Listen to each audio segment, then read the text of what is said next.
yéen a ngi seen deuxième partie émission bi Dampron Dampron nag espérons dina leen neex parce que tey ndaanaan bi ñu dajal Olivier Boucal kilifa la tey département moom kenn du ko présenté Sénégal sax laa mën a wax ci plan politique ci plan social ba ci jeunesse bi parce que c'est lui moo njëkk a démarré parrainage accompagner jeunesse bi étudiants yi tey boo gisee résultat bac di am solo ci département Goudomp c'est grâce à lui qu'on reconnaît ça c'est pas dara dama koy jeter fleur mais nit ki aussi bu liggéeyee xamal ko ni liggéey nga bu defee défaut xamal ko ni def nga défaut maintenant monsieur Boucal maa ñëw ci local yi tey bientôt législatif yi mais d'abord ci bilan local yi waxoon nañ tànk ci première partie bi ne am na ay quoi mais ci bilan bi conseil yi nga am tey bu mu wax bilan satisfaisant ci nombre de conseils yi nga am ci ñaari kii.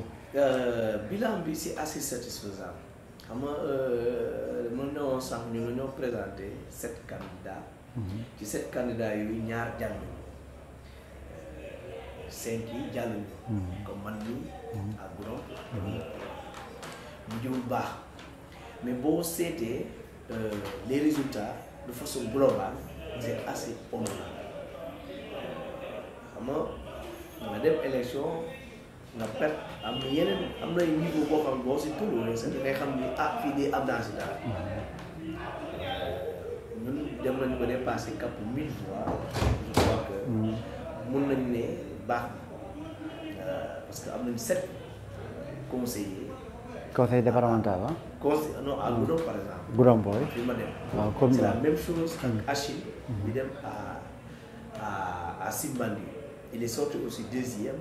avec un très bon résultat je crois que li ñu ko rawee sax motul 60 fois donc noonu la demee donc et puis tous nos candidats vraiment ils ont fait des résultats très honorables gagné wuñu ñu bëri gagné wuñu mais da ngay gis def nañu résultats yi baax a baax au moins am nañu ay 4 candidats da ngay am 4 conseillers 5 conseillers 4 conseillers 5 conseillers au département am nañu 5 conseillers on est sorti aussi deuxième ci boobu tey boobu seetee sax même la qualité des gens yi ñu envoyé sax foofu noonu comme conseiller ñëpp xam nañu li ñu mën ak li ñu mën apporter. je crois que tey déjà les premiers conseils ñuy def ils ont élevé carrément le niveau de débat parce que fi ñu ko yóbbu je crois que ñi ci bëri sax dañuy nelaw xamuñu sax li ñu nekk di wax voilà donc foofu la groupe dugg foofu la toll globalement résultat yi baax na.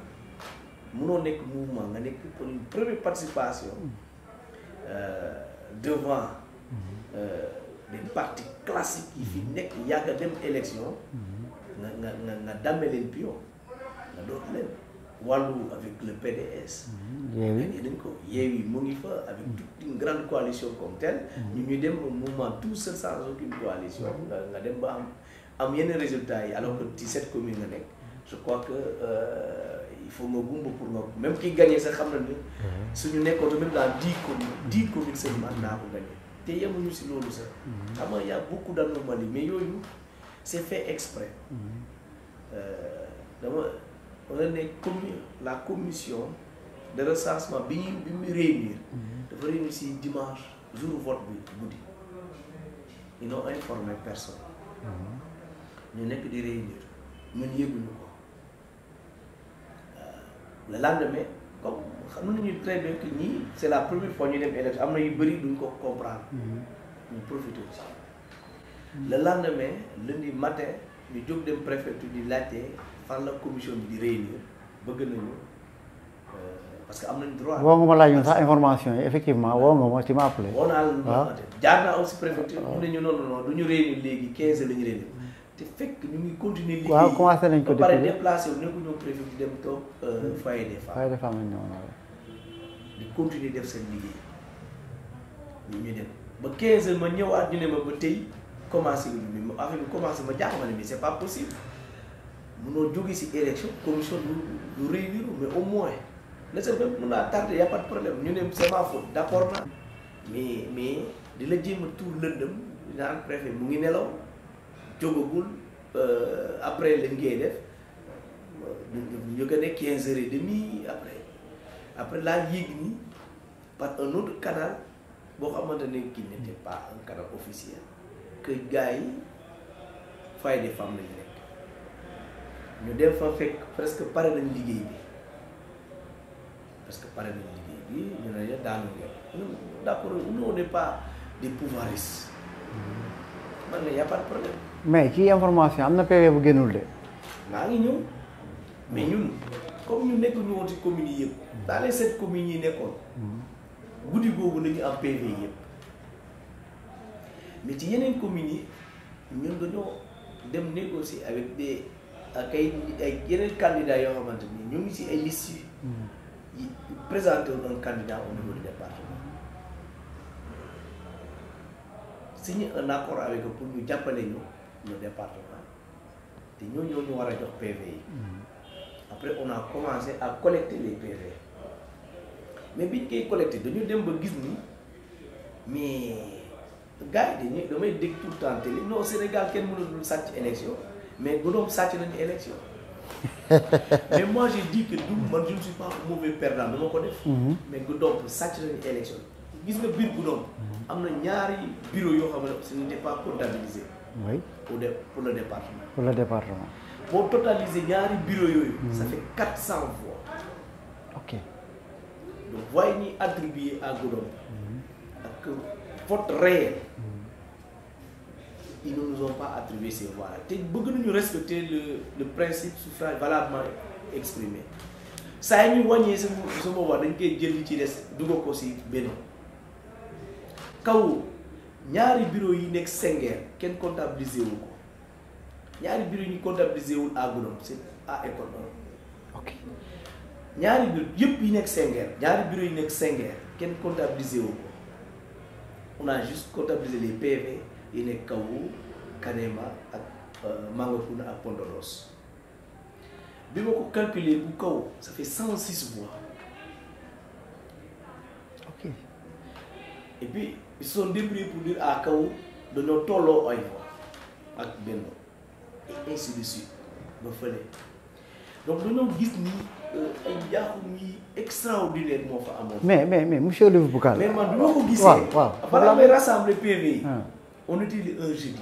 xam nga élection passée depuis dimanche. dimanche oui. recours yi dañ ko war a def on avait une semaine pour faire les recours. bi may rassembler tous les PV on était le jeudi. ñu réunir vendredi bi ma ko xoolee ma ne boo ko introduire tey jii nga recours nga war a ut ay avocat fii di def yeneen démarches yi fii ba tem nga dem sa dimanche ay samedi dimanche bi ñu ne la liggéey bi comme ñoom dañoo pare woon pour dans le groupe y a pas de problème ça ne nous gêne pas parce que ñun on s'en fout man dama koy wax nit ñi man pouvoir bi ñoom ñoo ci rey seen bopp parce que moom la ñuy am pour dund mais Boucal du dundul si politique. man li may am naa. mais léegi est-ce que ba ngay bàyyi loolu ba ngay def recours say militant waaw bi ma sama directeur cabinet bul def benn recours. pourquoi. soo koy def. dañ naan Boucal c'est un mauvais perdant. ok c'est un mauvais perdant dafa def loolu. pour yàq turu commission de recensement yàq turu administration bi et ainsi de suite te man nekkuma ci registre boobu. ok ma ne leen du ma ko def. te du ma pousser jeunes yi sax ñu naan dañuy wàcc encore ci mbedd mi parce que du image boobu laa bëgg a wane. ñun on est vraiment le pur administratif. mais pour vous dire lii moo xewoon ci élection yi. mais dama ne dama koy bàyyi mu jàll. ñu ñoo war a organiser wu. parce que nga toog di daw ci ginnaaw benn candidat di am PV. ba nga am yow sa candidat bopp. mu indi la sa PV bokkul waaw effectivement donc moo tax nga gis ci temps yëpp maa ngi renouveler bureau mu mag doobu fii ba avril nañ samp mu moom ci communes yëpp les 15 communes. ok maintenant foofu laa jëm dara duñu umpaat parce que dañ am PV yëpp buñ commission bi sax ni ñu réunion sax duñ ko débati sax. ok maintenant dinaa am les PV dinaa xam résultats yi avant ça ñoom ñu koy publier. voilà maintenant ci foofu laa jëm parce que yaa ngi organiser waat te bientôt législatif yi est-ce que mouvement Goudomp Debout pare na pour affronter encore. pare nañu ñun xam nañu résultats yi nee naa la ñun. manque d'organisation parce que ñu nekk ñoo ci 15 communes te am na ay raisons. parce que man Goudomp Debout dafa jóg parce que dañu bëggoon inviter le retour des cadres. au niveau local. mais saa yi ñu demee ci benn commune fekk am na fa beneen ndaw boo xam ne jógee na ñëw na pour def liggéey bi ñun dañuy naan duñu fa samp mouvement Goudomp Debout. est-ce que du loolu aussi nekkul seen erreur. c'est ça non du erreur sax man ba tey regretté wu ma parce que baax na. parce que cadre dañu laa trahir da nga muy ñu leen bàyyi. non xaaral mais bokkuñu woon parce que du Goudomp Debout la ñu demee. mais jot ngeen waxtaan. waaw avant élection locale yi.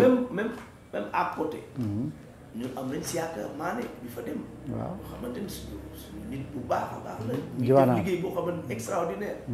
mais man bi ma demee mu gis y a un jeune vraiment dynamique koo xamante il peut engranger tout l'électorat jeune moi j'ai dit c'est pas la peine de mettre Goudomp Debout ici munoo am loolu ba pare boo ko demee donc finalement on sort du cadre de Goudomp Debout man leen donc nekkatul suñu combat alors que loolu mooy suñu combat que jeunes yi ñu delluwaat. donc su ñu amee loolu dañuy continuer te noonu la ñuy def dans toutes les autres communes saa ñu gisee am na beneen ndaw vraiment booy boo xam ne yàlla may na ko mu am vraiment xam-xam ak xarañteef dañuy naan fii duñu fa def Goudomp Debout. législative ce qui a expliqué mais législative yi ñun dañuy dem législative yi Goudomp Debout pare na te ñu ngi nekk di monter mouvement bi ñu ngi koy restructurer. gis nga dama tiré 5000 cartes mais comme les petits pains en une semaine 5000 cartes yi jeex. ok carte de membre. carte de membre avec 500 cartes VIP. ñoom ñu ngi koy jaay 10 000 francs jeex na tax pour vous dire Goudomp Debout fu mu toll la nañu dem élection li nga gis. ok on est en train de nous restructurer bu baax a baax. kon daal législatif yi moom je sais que ça va faire mal. ça va faire mal en tout cas Goudomp Debout ñun duñu parparloo duñu waxantu. waaw ça va faire mal ci législatif yi loolu bon xam naa du yàgg parce que émission bi jeex na parce que 15-15 la parce que internautes yi ñu ngi seetaan espérons ñoom it seen waxtaan suñu waxtaan dina leen neex dinañ ci jëlee leçon te Goudomp la département la ci région de Sédhiou la bokk ci Sénégal la bokk tey ki ñu toogal aussi mérito na aussi bokk ci ñoo xam ne war nañ mën a yor réew mi ëllëg. ci foofu laay ñëwee boole kooku nga tàggatoo mooy ambition dëgg la xam nañ ko perspective xam nañ ko mais le fond de Goudomp Debout force tranquille mooy la. non liggéey rek gis nga ndaw yi nekk ci Goudomp Debout man damay naan man am naa chance parce que dama am ay collaborateurs yoo xamante ne c'est très rare nga dugg si dara ak sa gëm-gëm. et que nga fekk ay nit yoo xam ne ñoo la gën a gëm li nga gëm te loolu laa gis ci Goudomp Debout dama dem ba fekk ay nit yoo xamante ne ñoom li ñuy gëm franchement suñu yokkaatee tuuti je crois que Goudomp dina weesu fi mu toll maintenant nit ñi on peut pas avoir tout le monde parce que nit ñi ba tey ñeneen ñi dañuy nekk ci mbir mu politique la ñuy nekk pour ñoom politique nii la ay question d'intérêt la duñ toog di xool suñu arrangé tout le monde xam nga souvent boo leen demee de façon éparpillée l'ennemi de foofu lay profité xoolal région de Sédhiou nañu waxante tey quels sont les cadres qui sont promis dans la région de Sédhiou waxuma la je ne parle plus de département. bon bëriwul ah. non amul bëriwul ñun ministre la ñu am point. waaw amoon nañ Jean-Pierre Senghor amoon bëriwul daal boobu sama région parce que ba de Bounkiling te bokk. géej waaw. mais da nga gisaat benn jeune boo xamante ni tekkee na am nañ benn DG. boo mooy Grand Théâtre waa Sédhiou la tamit. waaw ak Jean-Pierre ak le ministre jeex na. mais Souleymane Ndiaye aussi directeur DG la aussi ah. non DG de. moom mooy wax waa Goudomp moom DG. mais moom xam na li may wax boo ko posé waatee question publiquement du ko ñemee wax. maintenant bu nekkee dans les couloirs yoo xam ni que li DG. il n'est pas DG. non c'est directeur des infrastructures. c'est directeur la rek. waaw. directeur ak DG bokkul. ok bokkul. c'est pas la même chose. daanaka ministère du tourisme amul dans l'architecture amul. mais c'est-à-dire foofu aussi am na ay cadres parce que y a Olivier Boucal inspecteur trésor y a Léon Zélé ah y a docteur Coté y a aussi. waaw bëri nañ fa. Kama voilà c'est ça. département la région boo jël. da ngay fekk ay cadres yi xarañ. yoo xam et puis dans tous les domaines. mais kenn du leen jàppale. gis nga boo demee Ziguinchor dama lay jox benn exemple bu ndaw. mais Benoît Sambou bu ñu ko doon nommé fii ay ministres lan la nekkoon Ziguinchor dafa doon gérer benn mairie wala lan la doon gérer wax ma. gérul dara. Doudou Ka bi ñu ko nommé DG FONGIP lan la nekkoon. dara. et est-ce que bi ñu doon nommé Ansou Sané ANRAC lan la nekk. bi ñu jëloon Angélique di ko nommé foofu def ko ministre lan la nekk. dañu waxante dëgg. et c'est comme ça ñu jël ay OB nag ay professeur leen def ay secrétaire général et ainsi de suite dama leen di wax dara.